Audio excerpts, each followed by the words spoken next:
ഞങ്ങളുടെ അനേകം സഖാക്കൾ ആക്രമണത്തിനിരയായിട്ടുണ്ട്. കടുത്ത മർദ്ദനം, ചിലർക്ക് ജീവഹാനി, ഇതെല്ലാം സംഭവിച്ചിട്ടുണ്ട്. അന്ന് നിലവിലുണ്ടായിരുന്ന അർദ്ധ ഫാസിസ്റ്റ് ഭീകരവാഴ്ച അത് അവസാനിപ്പിക്കാനുള്ള പോരാട്ടത്തിലും അടിയന്തരാവസ്ഥ അറബിക്കടലിൽ എന്ന മുദ്രാവാക്യം ഉയർത്തിക്കൊണ്ട് നടന്ന പ്രക്ഷോഭത്തിലും ഞങ്ങൾ ഞങ്ങളായി തന്നെ മുന്നിൽ നിൽക്കുകയാണ് ചെയ്തത്.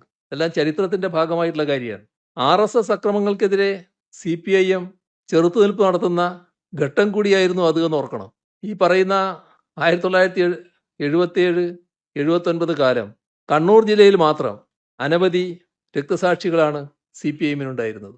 പ്രതിസ്ഥാനത്ത് RSS-ഉമായിരുന്നു. ആ ഘട്ടത്തിൽ CPIM RSS-ഉമായി സഹകരിക്കുകയായിരുന്നു.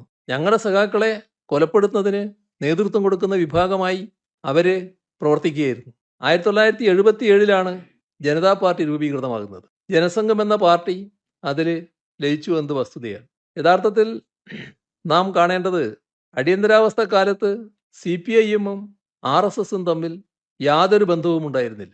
RSS പോയിട്ട് രാഷ്ട്രീയ പാർട്ടിയായ ജനസംഘവുമായും ഒരു സഹകരണവും ആ കാലത്തും ഞങ്ങൾക്കുണ്ടായിരുന്നില്ല.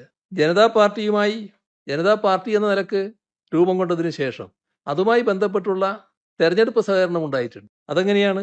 അടിയന്തരാവസ്ഥക്കെതിരെ ജയപ്രകാശ് നാരായണന്റെ നേതൃത്വത്തിൽ വലിയ തോതിലുള്ള ചെറുത്തുനിൽപ്പാണ് ഉണ്ടായത്.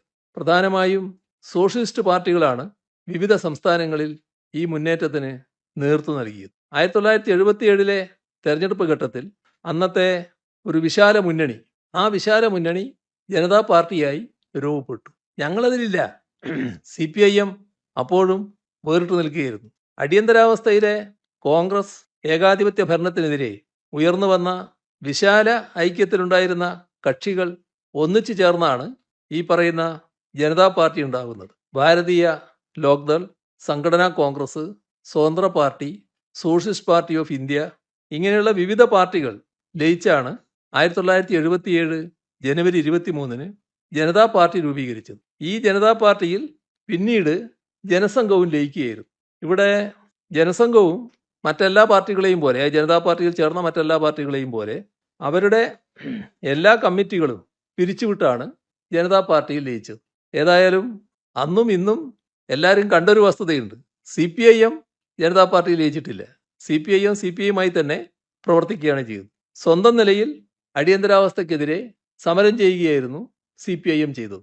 അന്ന് കോൺഗ്രസിനോടും ഇന്ദിരാഗാന്ധിയോടുമുള്ള RSS-ന്റെ സമീപനം എന്തായിരുന്നു എന്നത് നമ്മുടെ പ്രതിപക്ഷ നേതാവിന് അറിവുണ്ടാകാതിരിക്കാൻ വഴിയില്ല.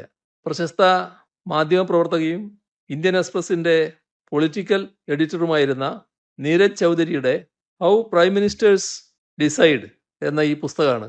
ഇത് അദ്ദേഹം കാണാതിരിക്കാൻ ഒരു തരത്തിലും വഴിയില്ല. ഗവേഷണാത്മകമായ ഉള്ളടക്കമുള്ള ഒരു പുസ്തകമാണ്.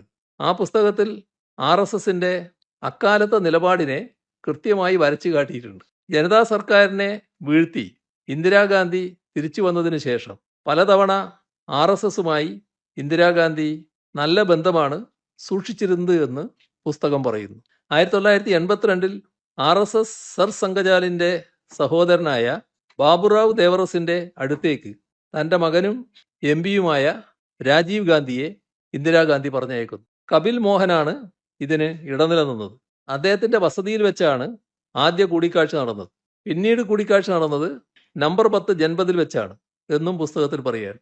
ബാബുറാവിന്റെ കൂടെ BJP നേതാവ് സുഭാഷ് ആരിയും ഉണ്ടായിരുന്നു. ബാബുറാവ് ദേവറസിനെ കണ്ടപ്പോൾ രാജീവ് ഗാന്ധി ഉപചാരപൂർവം കാൽ തൊട്ട് വണങ്ങുന്നതിന് താൻ സാക്ഷിയായിരുന്നുവെന്ന് അക്കാലത്തെ കോൺഗ്രസ് MP-യും പിന്നീട് ഗവർണറുമായിരുന്ന ബൻവാരിലാൽ പുരോഹിത് പറഞ്ഞതായും പുസ്തകത്തിൽ പറയുകയാണ്.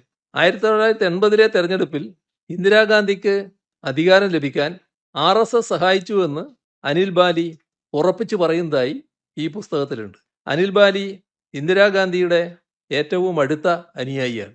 RSS-ന്റെ പിന്തുണയില്ലായിരുന്നെങ്കിൽ 353 സീറ്റുകൾ നേടാൻ കഴിയില്ലായിരുന്നുവെന്ന് ഇന്ദിര സ്വകാര്യമായി സമ്മതിച്ചിരുന്നതായും ബാലി അവകാശപ്പെടുന്നു. പേജ് 67-ൽ ഇതെല്ലാം രേഖപ്പെടുത്തിയിരിക്കുകയാണ്. അടിയന്തരാവസ്ഥക്ക് ശേഷമുള്ള തെരഞ്ഞെടുപ്പിൽ കോൺഗ്രസിന്